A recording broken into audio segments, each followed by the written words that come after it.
Warm welcome. We are very glad to have you join this morning. We have a very exciting topic. We have Dr. Chioni from NATO with us. We have an invited speaker by the European Commission, DG DEFIS, who will speak about the Defense Innovation Scheme. And we have cluster representatives from Bologna and from Brittany with us. Maybe just some organizational comments. You are anytime encouraged and invited to ask questions, but we can't see you all the time. And I see many of you have also the camera not on.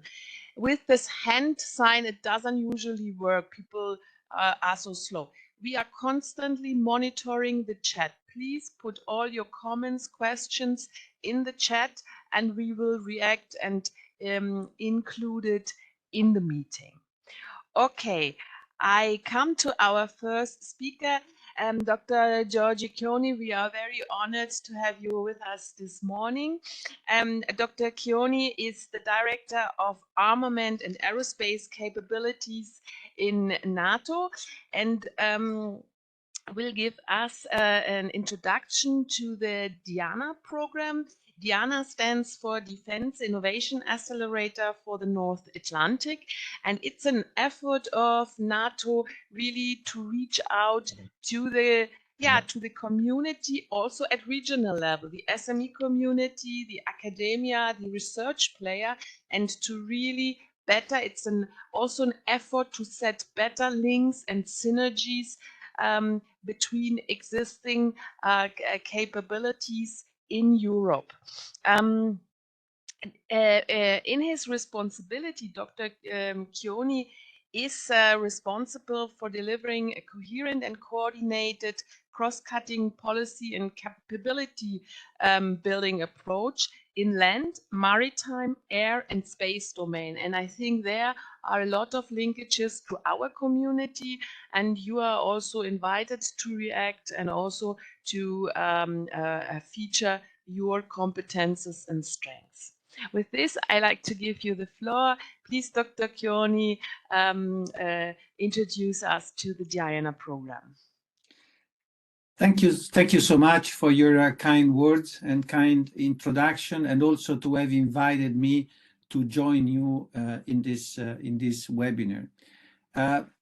It is indeed my great pleasure to provide you with some background information on the Defense Innovation Accelerator for the North Atlantic, as you said, DIANA. Why DIANA, first of all? Emerging and disruptive technologies are vital to preserving our competitive edge in collective defense and security. That is the main purpose of NATO. But commercial innovators are not currently incentivized to deliver solutions for these fields. By launching DIANA, NATO is leveraging the depth of expertise and breadth of access in the alliance to source future capabilities for dual-use innovation and create a pipeline that grows and strengthens the transatlantic innovation ecosystem. How DIANA works or will work, and which technology areas will be the main focus of DIANA. DIANA works directly with leading innovators, from early stage startups to more mature companies. And what is the scope? Is to seek commercially focused technological breakthroughs that can resolve defense and security challenges. Technological areas of interest to the DIANA challenge programs could include big data, artificial intelligence, autonomy, quantum, biotechnologies, and human enhancement, energy and propulsion, novel materials and advanced manufacturing, hypersonic, and space. NATO will work with the public and private sectors, as well as with academia and civil societies, to establish an unprecedented footprint across the alliance. But which are the Diana priorities areas for 2023? In December 2022, the allied nations agreed that energy resilience, secure information sharing, and sensing and surveillance will be the priority areas of focus of Diana work in disruptive and emerging technologies in 2023. Among this area of sensing and surveillance, I want to highlight that NATO launched an initiative that is called Alliance Persistent Surveillance from Space, which is aimed at increasing the ability of the alliance to put together and fuse imagery that would come from different satellite constellations of the allies in order to improve intelligence, surveillance, reconnaissance on some specific areas, of course, of NATO interest that would enable the alliance to have this strategic anticipation that is always needed to be prepared to defend against any type of threats. But space as such is not in between the three areas that I just mentioned for Diana in 2023, even though, as I said, sensing and surveillance is very much linked to capabilities to provide this type of support to the alliance. And of course, the space domain is very much instrumental to the surveillance of the security environment. So what will Diana do actually? Diana will leverage its acceleration program and test center network to bring end users together with the alliance best and brightest innovators, scientific researchers, and tech companies to develop the most impactful dual-use technology solutions for the alliance defense and security needs. The top performers will gain exposure to government and military buyers in 30 nations. 30 nations at the moment, but you know that there are 2 additional nations, Sweden and Finland, that applied for NATO membership, and the process is ongoing. Innovators that are accepted into Diana will gain access to grants to help cover their costs during Diana Accelerator program. They will gain access to over 10 accelerators across the alliance in the nations, over 60 deep tech test centers across the alliance where entrepreneurs can de-risk, demonstrate, and validate their proposed dual-use technologies, solutions, along with dedicated financial support. Then there would be the possibility to access mentoring from scientists, engineers, industry experts, and users, and also government procurement experts. This would be a community also that will have access to venture capital for secure third-party funding. There will be opportunities to field technologies into the operational environment, so not only in test centers, but also a step beyond to validate into an operational environment the solutions that have been identified and tested. And this would be, of course, a pathway for to market within the NATO enterprise and the markets of the 30 plus 2 allies. In addition, Diana will closely collaborate with the NATO Innovation Fund, which will invest €1 billion in deep tech developments of strategic importance for the alliance. In terms of who can access into this Diana framework, so which companies will be eligible, are eligible to participate in Diana programs, and how they will be selected. So these companies will be headquartered will have to be headquartered in one of the NATO member countries. They must provide deep tech and dual use solutions. Will be selected primarily based on whether they respond to a specific Diana challenge. As I said, everything starts from the challenges that will be identified. As well as they will select it on the basis of the possibility, their ability to operationally apply these solutions to the challenges, the technological feasibility, the commercial viability, and also the transformational nature of the solution they propose.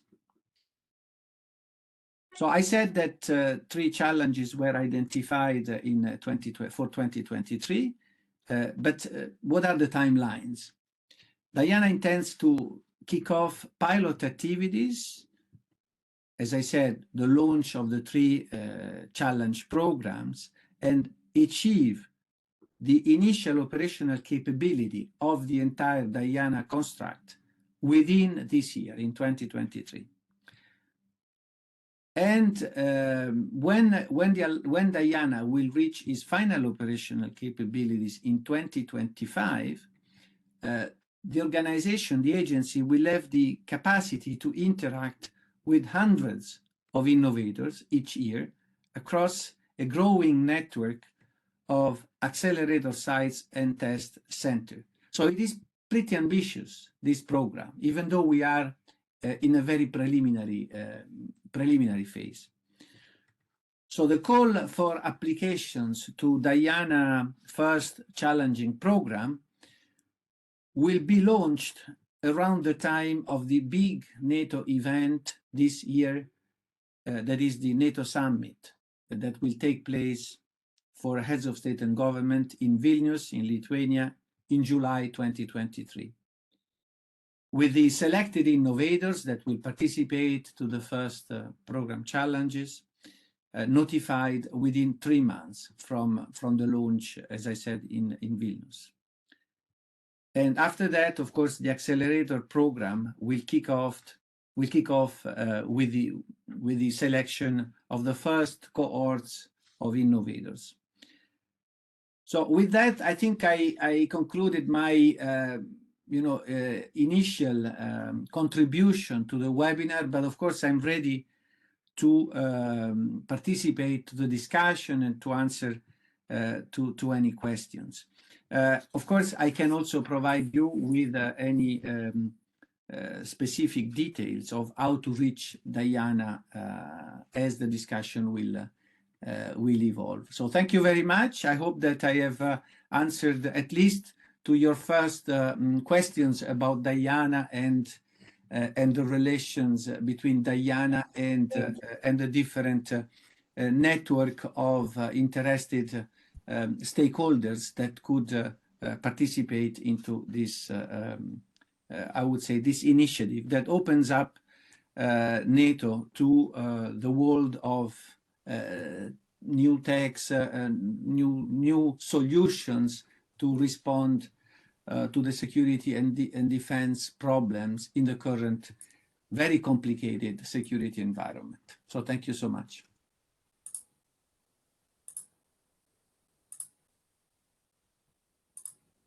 I think you are muted. Thank you very much for your very concise and clear presentation that gave us a very good insight into the Diana program. And thank you also for your availability to stay a bit on to answer a question and engage in the debate. I have a first question from our member from the Veneto region, Mirko Mazzarola. And the question is, how are you linked? How do you interact with the national level? And how is it with the conditions for applying to the Diana program? How is the member state involved? Is there any prior approval from the member state, for instance, Defense Ministry, necessary? Okay, the Diana is structured as a NATO agency. So the NATO agencies are governed by a board of directors, and also for Diana, there is a board of directors that actually met for the first time in Italy, in Turin this year on the 27th of February. So this is the entry point for the nations into the Diana environment. Then Diana will be located in two member states. We'll have sites in two member states in terms of the structural organization of this enterprise. So there will be a location in Europe, in the European scenario, in London, and another one in Canada.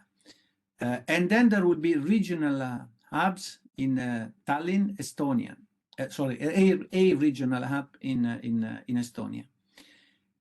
So through these regional offices and regional hub, the different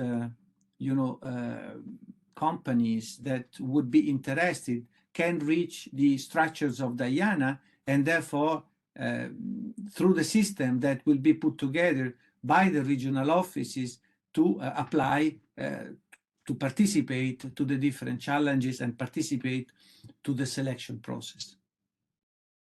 Mm-hmm. Thank you. We have more questions about the practicalities of the Diana program and its application process. Do you have any information sheets, presentations, any link we could share with the participants?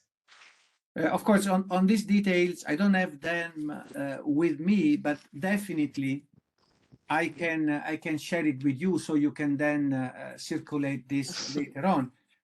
What I can tell you at the moment is that if you look at NATO website, you will find several links to Diana and how to participate into the Diana process. So you will find this in the web, but for any additional requirement, you can just communicate with me, and I will provide you whatever you need. I can also bridge you with effectively Diana organization itself that now is building up in order to to start operating, as I said, during this year. Thank you so much. That could be actually quite interesting for our membership. So we could kind of accompany this process and also link this new entity with relevant stakeholder in the cluster communities and at regional level. I think this is a very good point.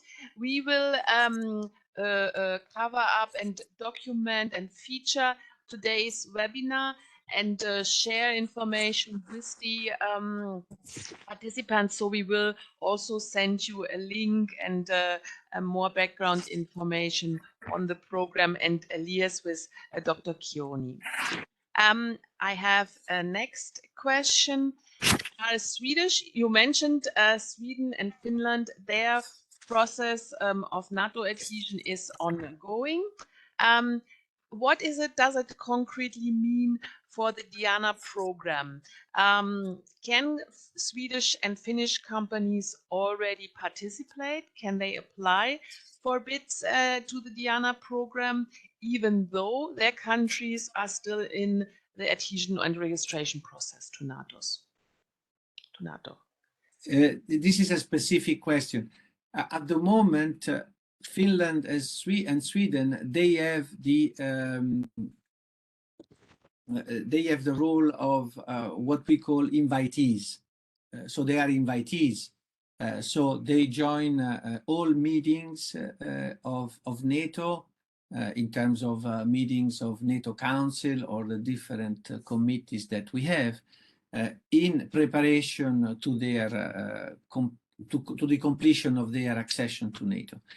I'm not 100% sure at this stage that they could apply as invitees to the Diana process, but maybe I'm wrong. So this is a specific question. I can come back to it later on via email. I need really to ask to those that are looking at, the accession process. That is quite a complicated process that requires the ratification of all parliament of the different allies. And on this particular point, I believe that since they are invitees and they join all the different activities, I believe that probably they can also join the Diana framework from the upset now. But I need to seek a confirmation from those experts that are dealing with this particular issue. Thank you. I have a question from our member from Nouvelle Aquitaine. Hello, thanks for these elements. Will the selected companies have to go spend time at the hubs you mentioned in UK, Canada, or Estonia? What is exactly the role of the hubs? So the regional offices in London and so in the UK and in Canada, they will constitute practically the administrative structure of Diana. So there will be some offices initially located at NATO HQ here in Brussels, and then these two regional offices that they will practically constitute the point of reference for the different companies that are interested to join the Diana process. So they will become, as I said, we are really at the beginning of the Diana developments. They will be the entry point for the different companies to join the Diana process. And the hub in Estonia is mainly the site that will give a lot of information, a lot of, will advertise, will distribute information about the different activities within Diana. Thank you. Do not forget that in addition to this, there will be 10 accelerator sites and more than 60 test centers that will be used by Diana to test the challenges that will be, that will be selected and therefore will be then tested, will be validated through the testing. Thank you. You described a bit the Diana network footprint, the network of test centers, accelerators, hubs. How was this set up? How have these local incubators been selected? Is there a process to apply? Do you want to grow this network towards other countries and regions? So definitely this network will continue to grow. So this is not an exclusive club. This is based on the inputs provided by the nations that have offered their test centers to be part of the Diana network. But I mean, other centers, other elements could be introduced as we move from, as I said, the initial operational capability that will be declared soon in Vilnius to the final operational capability in 2025 and also beyond. So there is no interest from NATO to really limit the participation to a specific number or a specific test centers. The thing is that have to be test centers that respond to the criteria that I said before. So NATO is looking for dual-use technologies, is looking for technological solutions that could resolve standing problems that have to be connected, though, to the overall objective of NATO, that is fundamentally security and defense of the Euro-Atlantic area. One question from our member from Brittany region, Frédéric Rindeau. What are financial conditions for companies? What are the funding rates? what are so the financial framework? Yeah, as I said, there are some financial opportunities in joining the Diana process. I spoke about grants. These grants will not be, let's say, full contributions, because the rationale is the nations with their own centers, with their own capabilities, they contribute to the development of Diana objectives.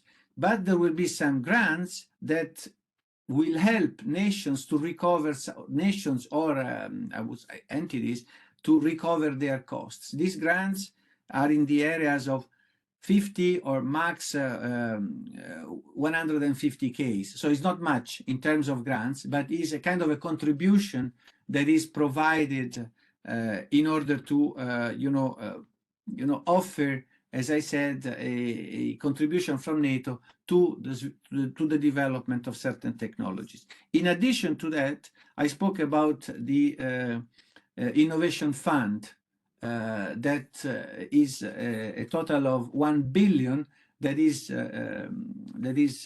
has to be considered from now until 2030. This is more or less the current envelope, financial envelope of Diana and innovation activities. But this is not aimed to become the source of financing of these activities. This is just a collective contribution provided by the alliance that will have to be, augmented also from contributions provided by the allies to cover the specific activities. Mm-hmm. Thank you. I have a question that's maybe also a bit more philosophical. Dual use is something that existed in Europe always. In former times, it was, however, more restricted. I remember when I started, it was really highlighted. Galileo and Copernicus are civil programs, while more and more, step by step, dual use became also a reality in Europe. Where would you say, from your perspective, where are we in Europe in terms of dual use? Let me start by saying that technology, if we, you said philosophical question, if we take the technology as such can have multiple uses. So we talk about dual use and we give a characterization of civil use versus defense or military use, as if these two use would, under all conditions, be in competition between them. This is not really the case. There are capabilities that really are designed to be used under different circumstances, under different scenarios. And then there are others that are more specific for security and defense use. So wherever possible, what is the position of the alliance? Wherever possible, we need to embrace technologies that are developed in whatever sector that would respond also to security and defense needs. This is not always possible, but I think that the approach should be to design and to develop technologies that could have multiple applications, including security and defense applications. Mm-hmm. Thank you.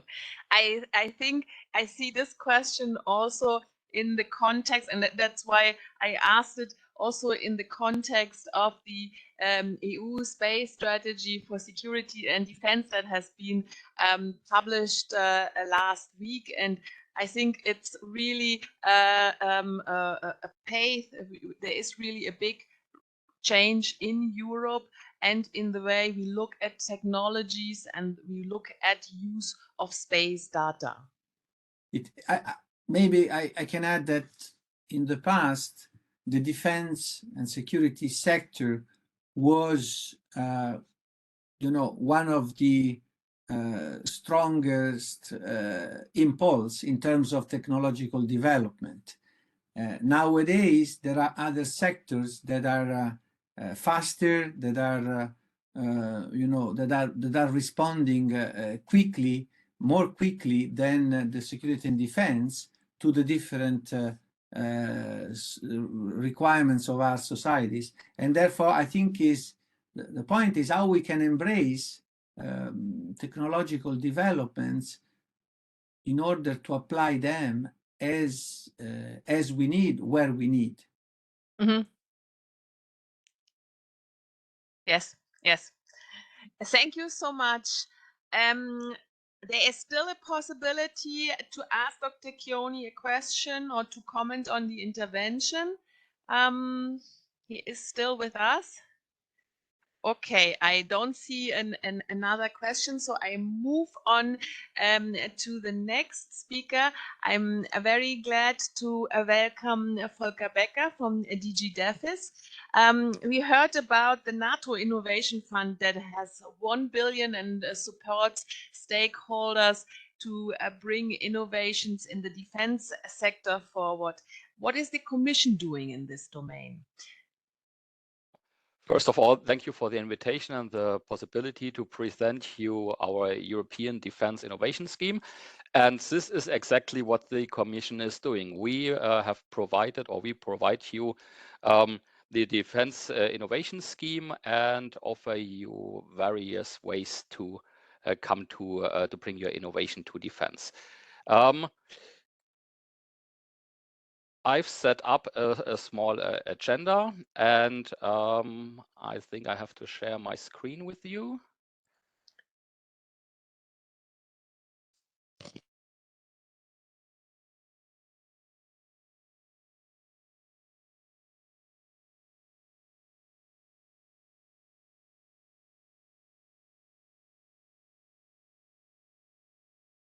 So first of all, I'm just briefly introduce UDIS. What are we going now to do? What is our implementation status on the current agenda?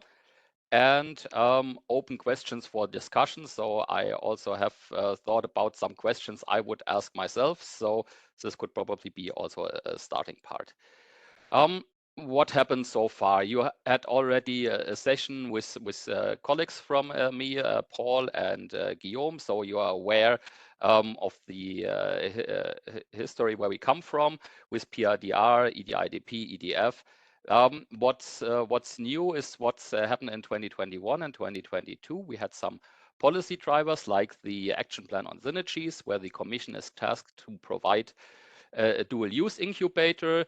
And we had some recent happenings that also showed that there's a need for innovation, and this is where UDIS comes in play.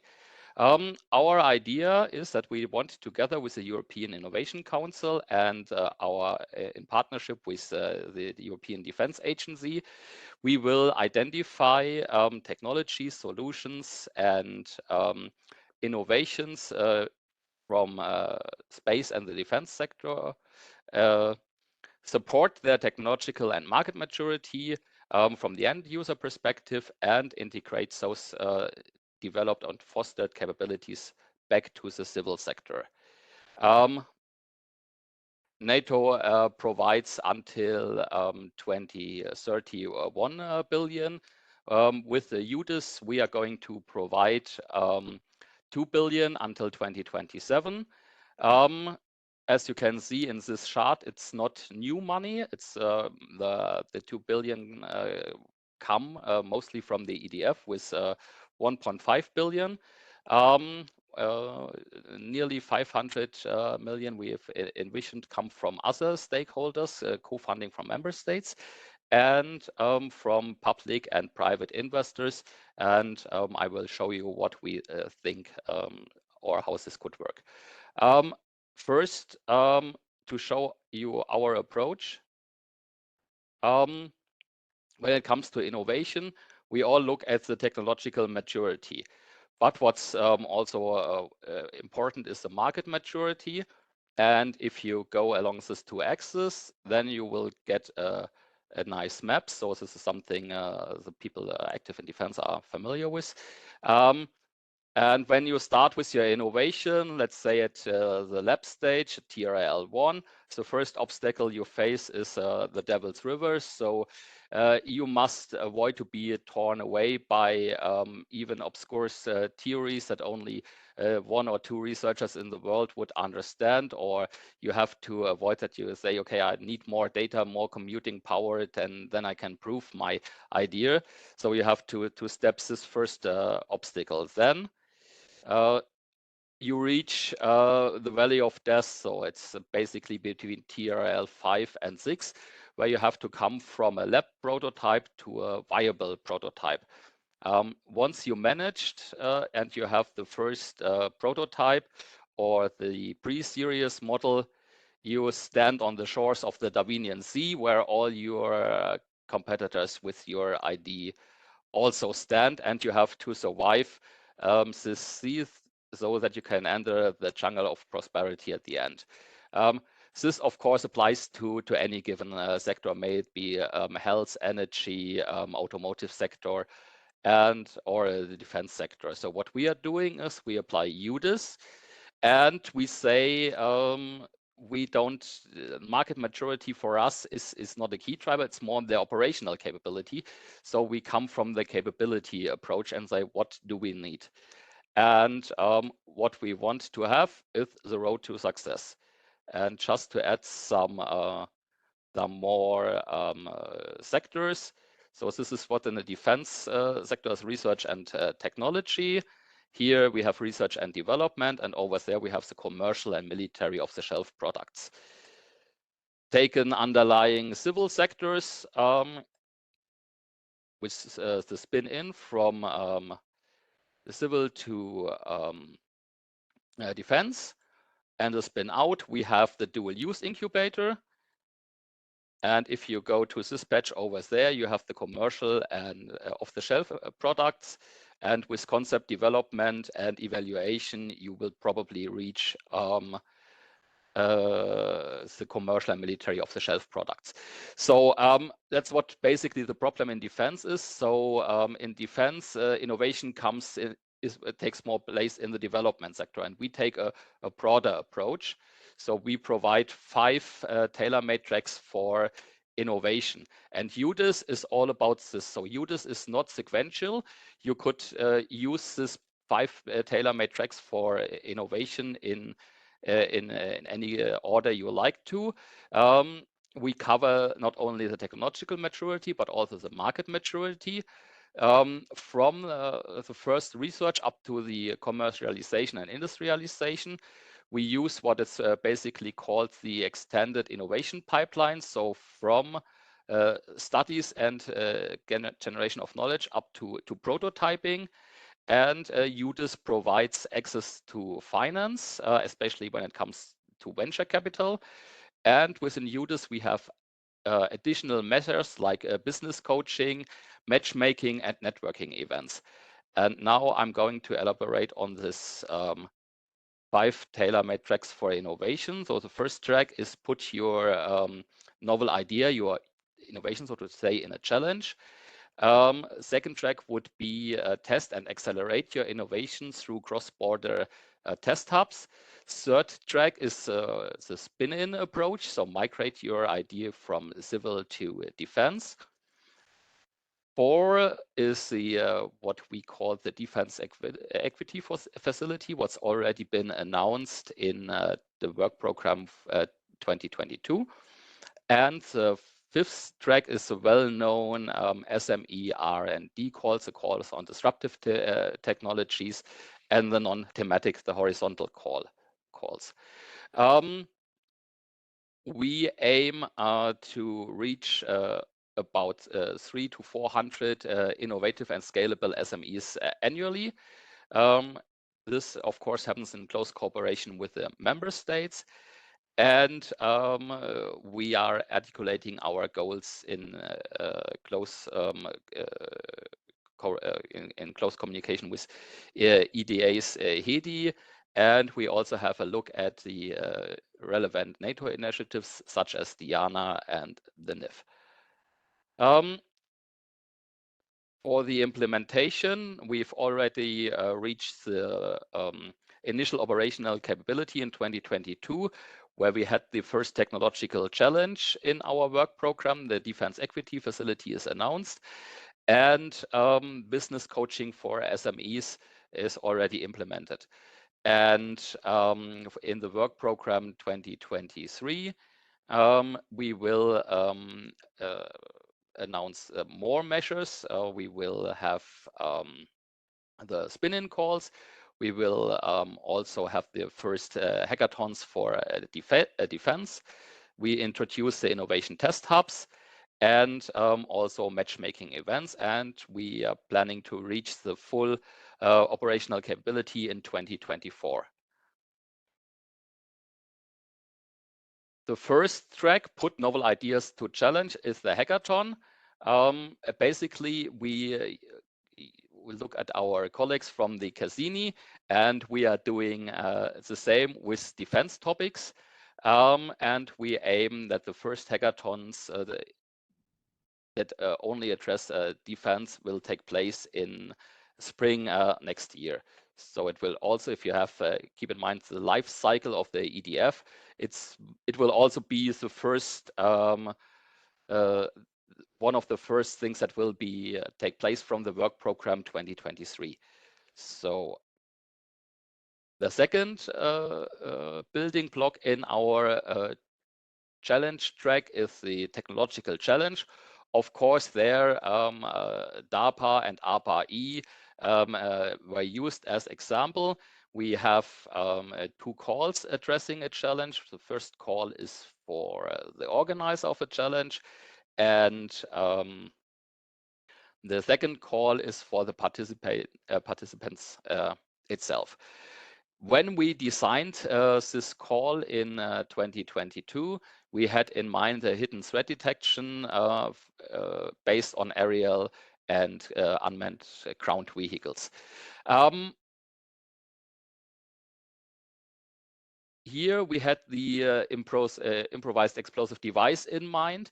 With the war in Ukraine, we learned that counter mobility measures and access denial is a vital part of this kind of warfare. So a hidden threat could also be a minefield, an anti-tank mine, or anti-personnel mines. So this addresses the needs that are now very, very critical for a successful mission.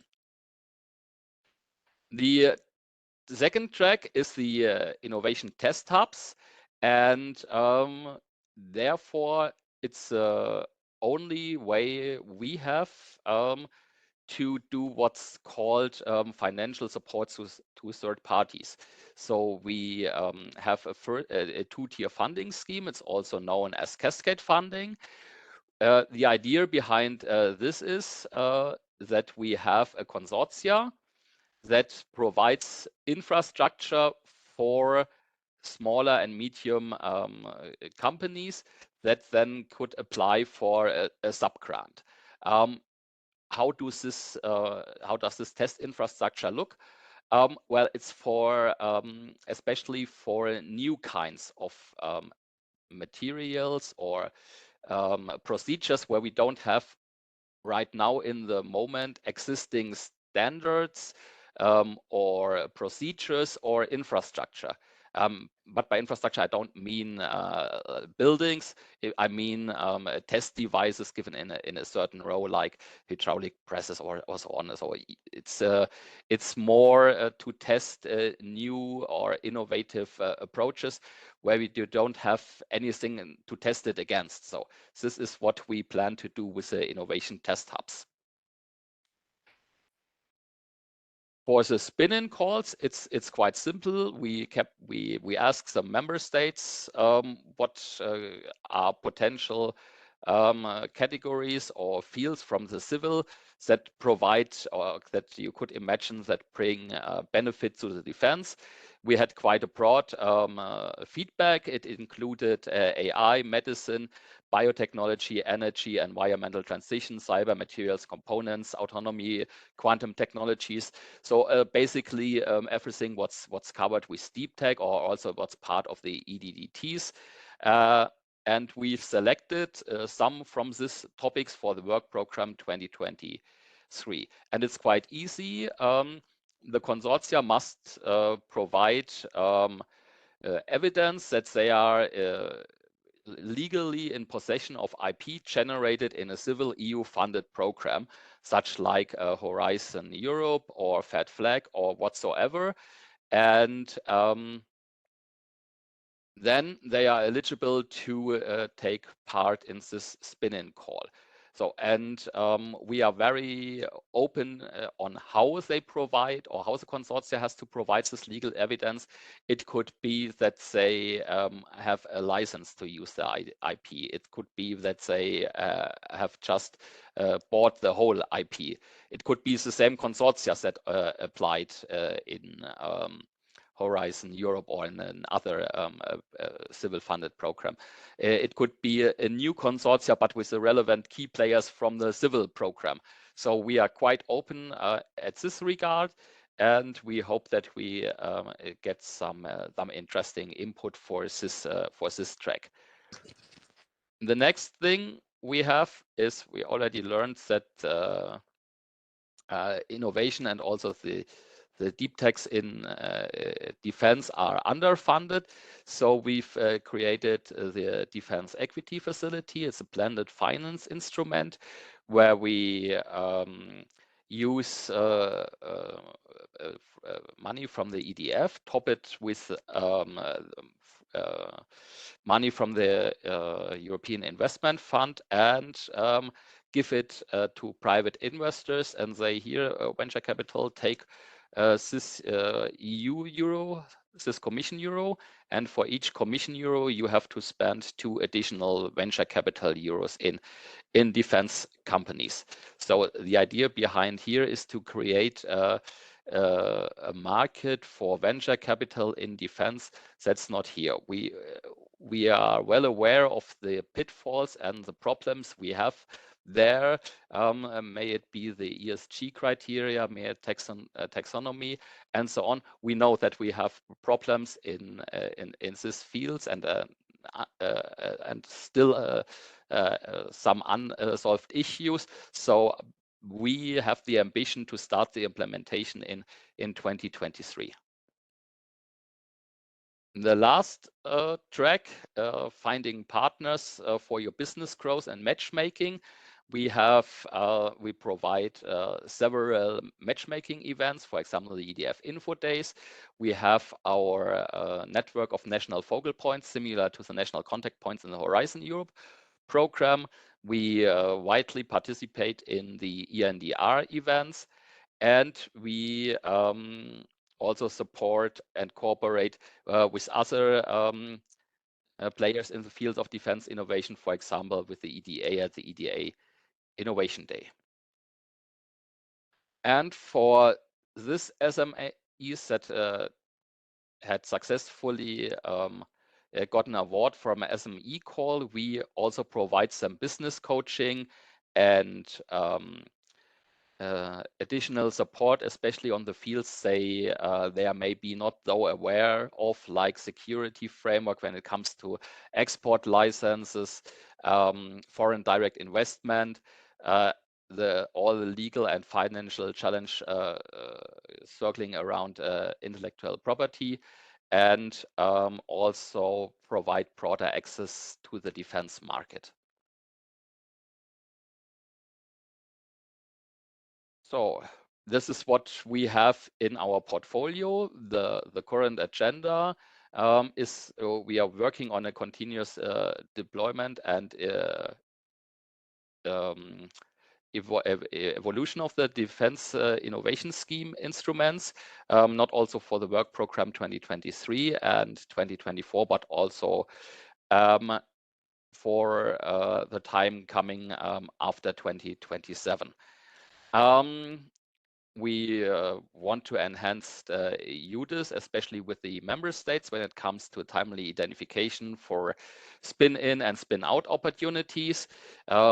We continuously monitor our efforts and see what are best practices.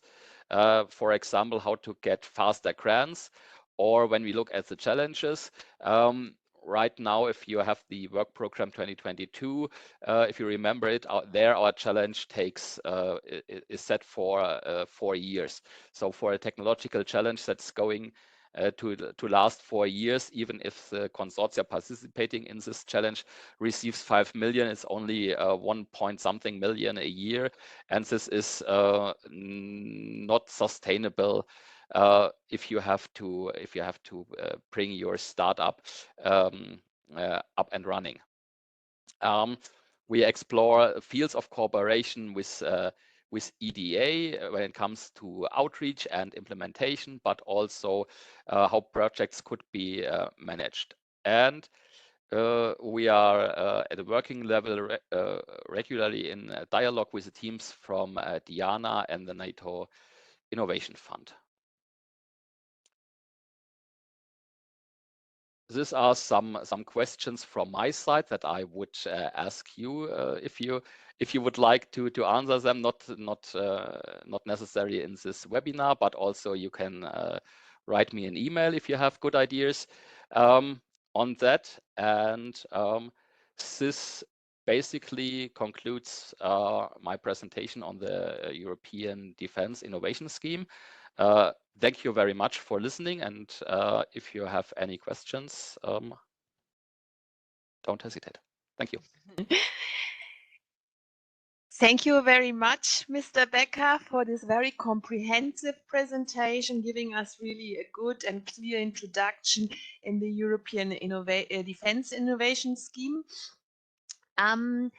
There is already one question from our member in Brittany region, Mr. Rindo. Maybe you could briefly sketch again the budget lines. What is the budget of the European Defence Fund, and how much do you give to the European Defence Innovation Scheme? So the budget for the defense, for the European Defence Fund is 8 billion. This is clear. And from this 8 billion, we take or we assign 1.5 billion for innovation. So everything what's in the work program that is related to defense innovation is summed up in this 1.5 billion that we contribute to defense innovation. So it's not new money, it comes from the EDF and summarizes all activities in the disruptive non-thematic calls, in the thematic calls, in the SMER calls. So these are examples for what is covered with this 1.5 billion. Also the hackathons, the technological challenges, the spin-in calls also are covered with this 1.5 billion. Mm-hmm. Thank you. And also to you, the question, where do you see dual use in Europe? Where are we in Europe in terms of dual use? I think we are on a good way when it comes to dual use. We have a broad civil landscape with pretty much potential for dual use. And as a colleague from NATO already mentioned, so the technological or the technology itself, could serve both purposes. So, and you also have to see also a purely civil technology could maliciously be used, and it's difficult to say what is the good dual use we want, what is the malicious use that we don't want to have. But with these tools that we provide in UDIS and the possibilities that we have also in cooperation with other commission services, we have potential that we should use. Mm-hmm. Thank you.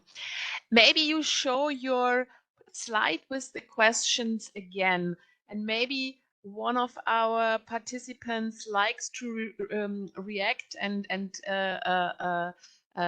wants to comment in the chat. Maybe we give them 2 minutes or so that we show the slide to see if there are any reactions.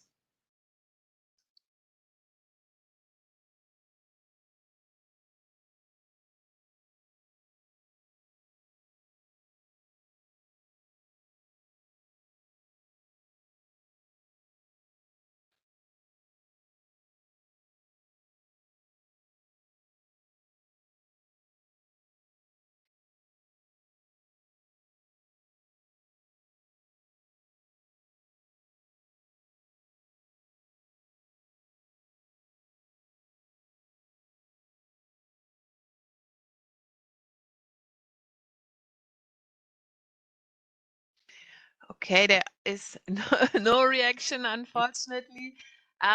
We will keep the questions. We will maybe also raise them on another occasion and get back to you with feedback.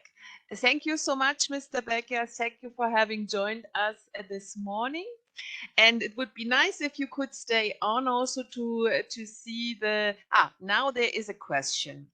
Our member from Nouvelle Aquitaine, is a link with the EEN network planned for the spin-in calls? Currently, we don't plan on such activities. Okay. Thank you. Another question. Currently, the EDF has been focused mostly on low TRLs, and it would be good to fund and support higher development phases. What's your view on this?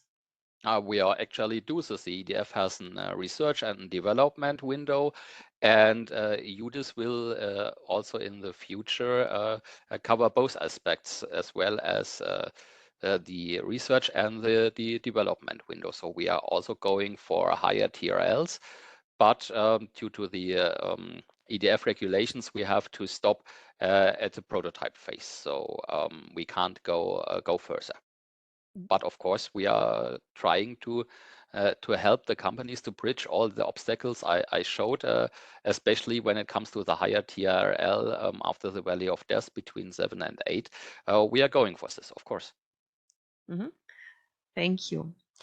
Now we move on to our cluster representatives. We have today Brittany and Wallonia present. I'm pleased to give the floor to Frédéric Renondiot.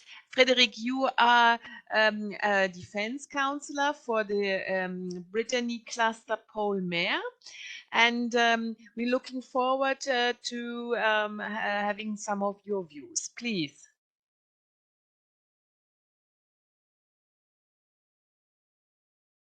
Frédéric, can you hear us?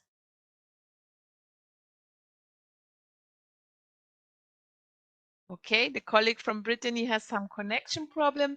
Then I move on to Julien Toussaint. Julien, now Yes. Frederic is now back. Okay. Frederic, unmute yourself. Unmute yourself, Frederic. You are muted and we cannot hear you.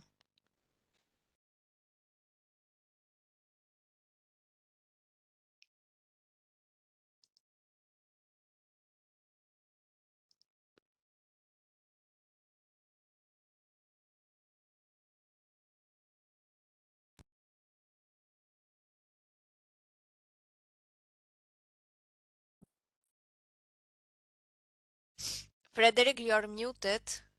Frederic, we can't hear you. I write to him. Try now, Frederic. I have unmuted you.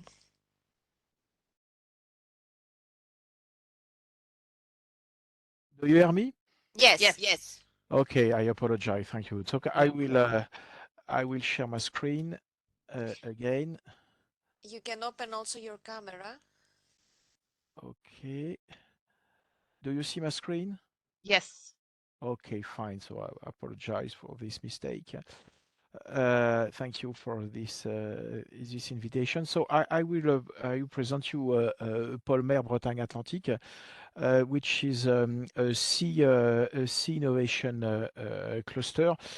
So what is our competitiveness cluster? So we are dedicated to innovation. We are not dedicated to business development. We do that, but by the way, our main aim is to stimulate innovation in the maritime domain by stimulating synergy between um, four fields of actor, mainly the SMEs, the small and medium-sized enterprise, research center, and the academic domain, big companies, because it's very important to work with them because they are prime contractor, especially for public market, and professional organization and regional territory. So this is what we do. So we cover, as I said, the whole maritime domain, which is there in six subdomain of fields, which are security and safety, and also defense. The shipbuilding, such as grain ship, smart ship, and also smart yard. The third one is dedicated to marine energy resources. The fourth to biological resource, and also fishing matters. We address also environmental and coastal topics, and mainly all related to ports, maritime traffic, and logistic shipping, and so on. One particularity, the fact that we have a contract, we have a deal with the Ministry of Defense.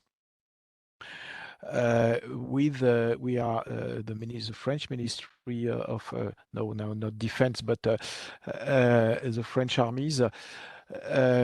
We have funds in order to promote and to gather innovation from the civilian field, which have application consistency with the military matters. And it is a very important domain.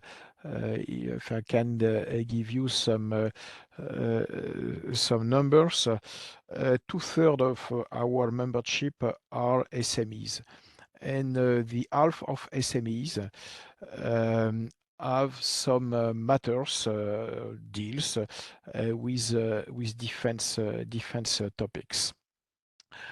So it is the same presentation with the six domain, but they are cross, obviously, with two themes or two matters, which are the ecological transition and the digital transformation. So I suggest focus about the maritime defense and space application, but in terms of defense, before entering in these topics, we are involved in the European Defense Fund by promoting the process, addressing society with the annual thematics. So the European Defense Fund is very important for us. I discovered IANA initiative, and thank you so much for the presentation. It is very interesting. And now related to defense and space application, to maritime, which is very important now in the current context, is the fact that we need a secure and accurate positioning for ships. regarding the risk of spoofing and jamming. And in particular context, we spoke about that, the developments of the e-navigation and the autonomous navigation and topics with drones. The second issue is related to communication by space. It's very important to have reliable and secure communication, and especially in a very important way of improvement in terms of naval warfare. I'm speaking about the high-intensity naval warfare, which need a better sharing of information at sea. The field of observation and monitoring is very important. It's a way of improvement due to growing illegal activities. It's obvious, but drug traffic is growing very quickly. We have concern about migrants. We have concern about smuggling and so on. And so we have to address that by capabilities on monitoring. Moreover, in addition, the crisis in Ukraine shows the need for a better European sovereignty. And so this sovereignty will need a better monitoring system, and satellite space will provide some solution. And the third point of concern is about the protection of the environment.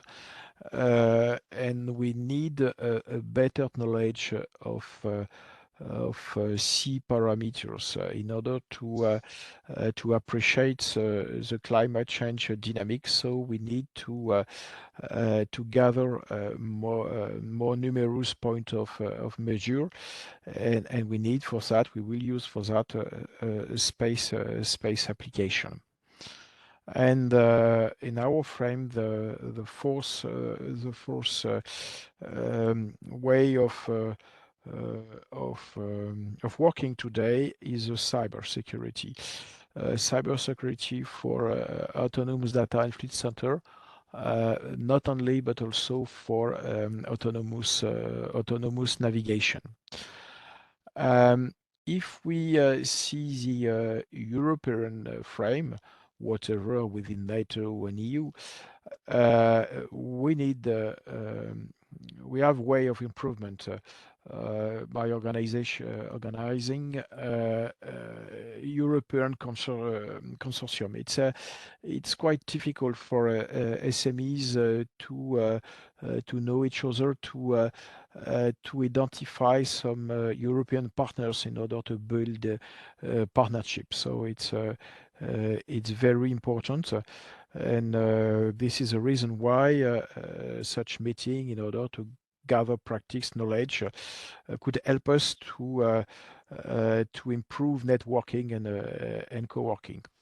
So I guess it is the end of my presentation. I'm ready to answer your question. Mm-hmm. Thank you, Frederic, for this illustrative presentation and what you are doing in Brittany. I get really excited about the sea. Floor is open if you have questions to Frederic. Okay, not immediately. Frederic, what was your view on what you have heard this morning as a cluster representative? How do you see the Diana program? I think it could be very interesting. What is interesting is the fact to test innovation in test center, but also to test innovation of materials in real-time condition, in operational condition. That is very important. It's a very important way of improvement to maintain to develop the link of military end user at the scale of Europe and NATO with SMEs. I give you another example because we spoke about a Coast Guard, and then it is not EU neither NATO frame, but it is a North Atlantic frame about Coast Guard. And so they are working group, and we belong to this meeting, and we try to ask to SMEs to present their solution to meet other navies from other countries to share end using practice and so on. So it is a way of improvement. So the link between end user, military end user or defense end user, and an SME's innovation initiative. Thank you. Thank you. And also to you, the more philosophical question, where do you see we are in Europe with dual use? What's your view on dual use? What about it? Are you speaking about? I don't understand the dual use in the dual use. Okay, yes, I understand. Yeah, it's very important. It's very important, and it's a very large aspect. I can give you some example. We have many innovation from selling competition with application to maritime defense, for example, such as detection of unidentified asset over the sea or under the sea, such as capability to measure the wing on the track of the ship. So it is important for sailing race, but it is important for Navy ship carrying helicopters or aircraft, for example. This is two examples, but there are many numerous. The surveillance of the mechanic surveillance of structures. It is a naval problem, whatever military or civilian. In terms of reducing the carbon rate, military navy are involved in these matters. So dual is very important. And last point, the French Ministry of Defense authorized the frame of the financement of innovation offered by the Ministry of Defense is only open to dual use. If you are not dual, it is impossible to be financed. There are some innovation fields, but purely military, but they are managed directly from the DGA, which is a procurement agency. So I try to explain that dual is essential. Yes, it is a win-win. It is a win-win process, both for the ministry and both for SMEs. Thank you. Thank you so much, Frederic. And it was really good talking to you with somebody with this background and really very practical experiences and concrete examples. I move now on to our next speaker from Bologna, Julien Toussaint. Julien, you work with Skywin on defense matters. Please, the floor is yours. Presentation. As the last speaker, I hope I will keep everybody awake. But this is a very short presentation. So, good morning, yes, everybody. Julia, it's hard, but we're very grateful you came. And we had today 37 participants, just to let you know. And I have the impression still many are with us. All right, let's hope for it.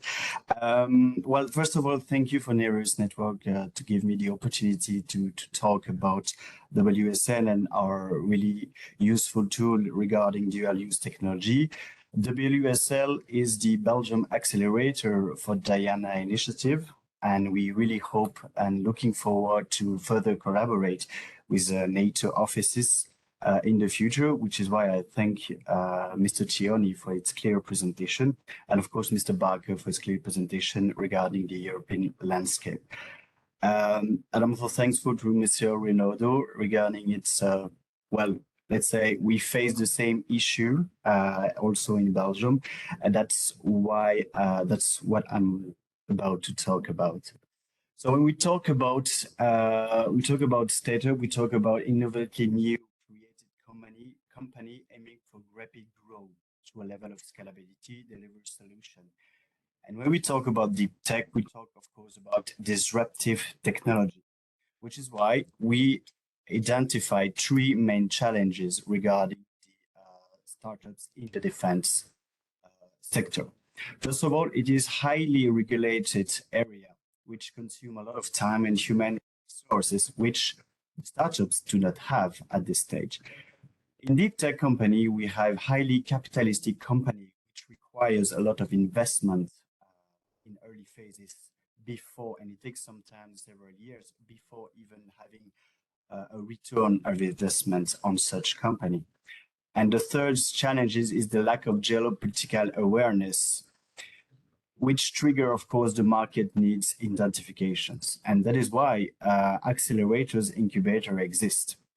We work as a fixed term code based program, and we support the startup to seed investment, fundraising, connections, educational component, demo days, and acceleration growth. And that is why at WSL we have developed what we call the MathMax tool, which is I'm quite honest, frankly similar to what the DGDF have developed.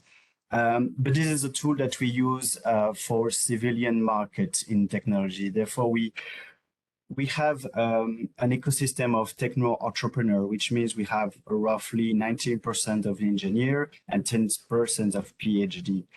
Those are very technical persons, but not really market push person. They are really developer researchers, but not sellers. And that is why, as accelerator, it is our job to ensure that we have, let's say, a smooth development, testing the technological development alongside a TRL scale in front of the commercial readiness level to test the market at the same time. Of course, this is an iterative process, but it helps really the startup to grow throughout the first demonstration, the prototyping, and finally the industrialization during the acceleration phase. Regarding the defense markets, it is quite challenging, even for the DLU's approach, which is why we are working on a pilot currently to duplicate this commercial readiness level to identify the market needs I mentioned about regarding the defense sectors, which are reflected into the specification requirement, which naturally include the operational capacity. And for me, Diana is a clear opportunity for the startup, as it will foster the innovation cycle using the startup models. To give you an example, to develop a technology, what we can develop in 3 days in a startup takes 3 months in a large corporation. So this is very interesting for the technology supremacy that the NATO and the member of the alliance are looking for. We have also the possibility to co-develop opportunities alongside the NATO experts and the member state experts in order to have this technology align with those specifications.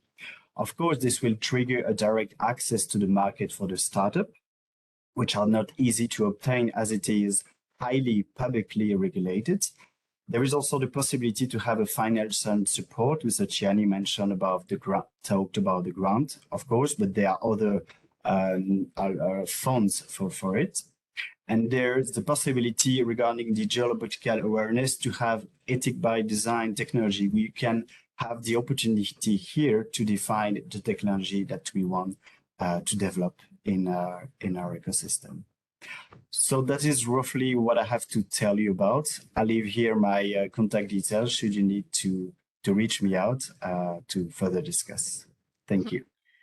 Thank you, Julia, for this illustrative presentation and really having someone with amongst us who works really in the field on a practical basis and has also a bit an overview on the market, on the scene.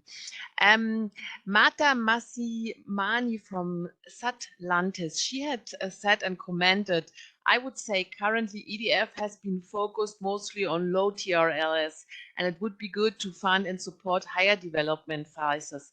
Would you share her view? What's your view on the EDF? Well, regarding the EDF, I think the possibility to have to explore the entire TRL scale is possible. There are some dedicated calls, of course, at low TRL, but also at higher TRL level. It really depends on the open calls. Of course, when we talk about funds, it's always a question of member state strategy. Therefore, I would highly recommend it to reach out to the MOD in order to leverage and potentially propose specific calls in order to have something aligned with our current research in that sense. Mm-hmm. Thank you. Volker Becker, thank you that you stayed with us. You had a list of questions and nobody reacted, but maybe you like now to take the opportunity and ask both speakers, Frédéric and Julien, questions or maybe comment on their intervention. I only have one question though. With our 5 tailor-made tracks, what are we missing? So what would you expect? I know we have some shortfalls. For example, we can't do put money directly on the brightest minds. For example, give scholarships or something like this. This is something we can't do with the EDF, but this is something the EDA does with their innovation prize, for example. But what do you expect from the Commission? What can we do to become better and also to add value for defense and space innovation? Thank you. I understand the question is for me. Okay. Yes, maybe Julien, you start, and if Frédéric would like to complement, he is welcome. But please, Julien, start. Okay, thanks for the questions. I think the European Commission should act as a coordinator and facilitators because those are really challenging elements, and the regulation is really part of it. I would say that through research and innovation, you could potentially come up with new regulations regarding dual use to help member states adopt those technology for security and defense. Facilitate, of course, the exploitations among member states.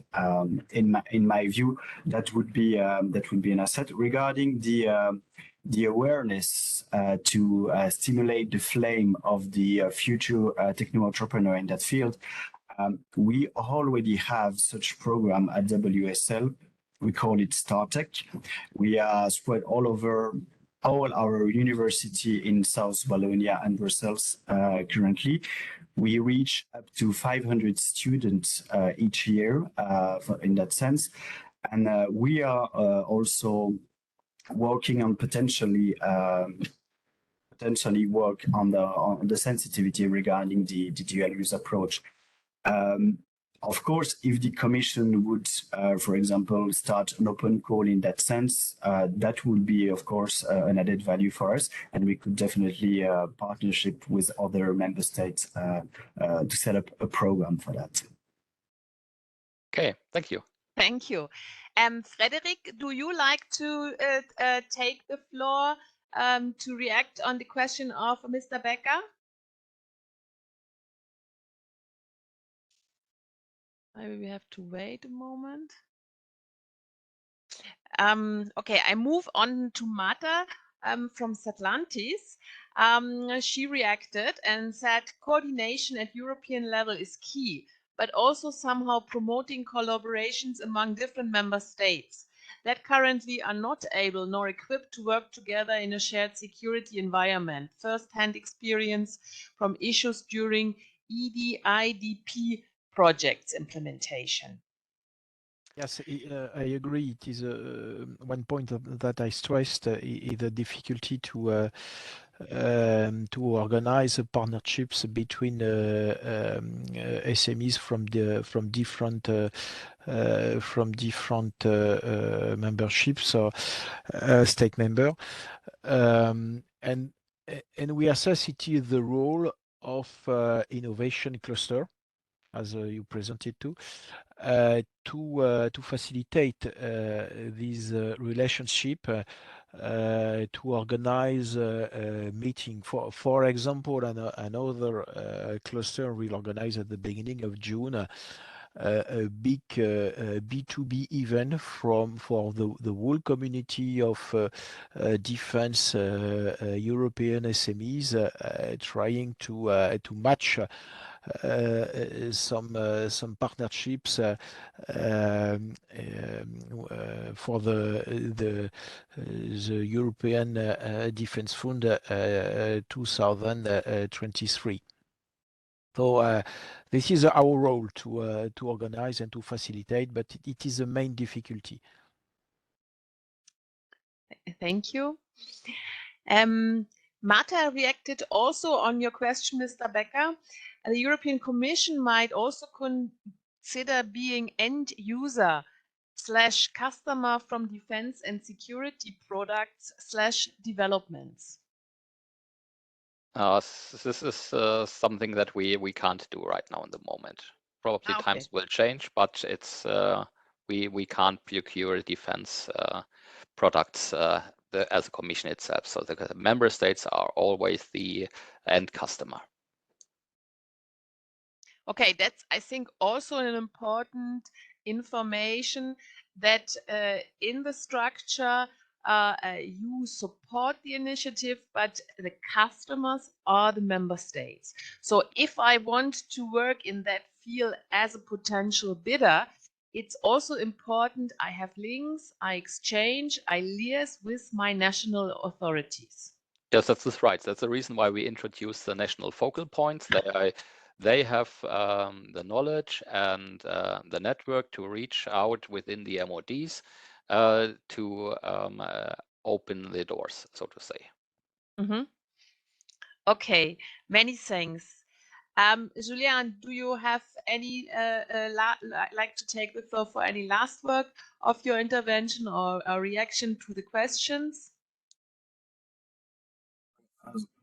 As a worker for an accelerator, I would say, let's do it and move forward. Perfect. Thank We will be glad to be there with you and to stay in touch, keep the discussion ongoing. We please visit our website. We have different webinars in different domain. Margarita Krisaki, who works with me, she's doing education and training. In the domain of defense and security, we will have very soon a webinar with the European Commission and the interested stakeholders, a webinar on the European space strategy for security and defense, getting more information, but also bringing stakeholder associations to the floor who share their views on the strategy. Stay tuned and we keep in touch. You find always on our website the latest news and the dates and links for registration to the webinars. I thank you so much and I wish you an excellent day. Thank you. Bye-bye. you. Goodbye. Thank you.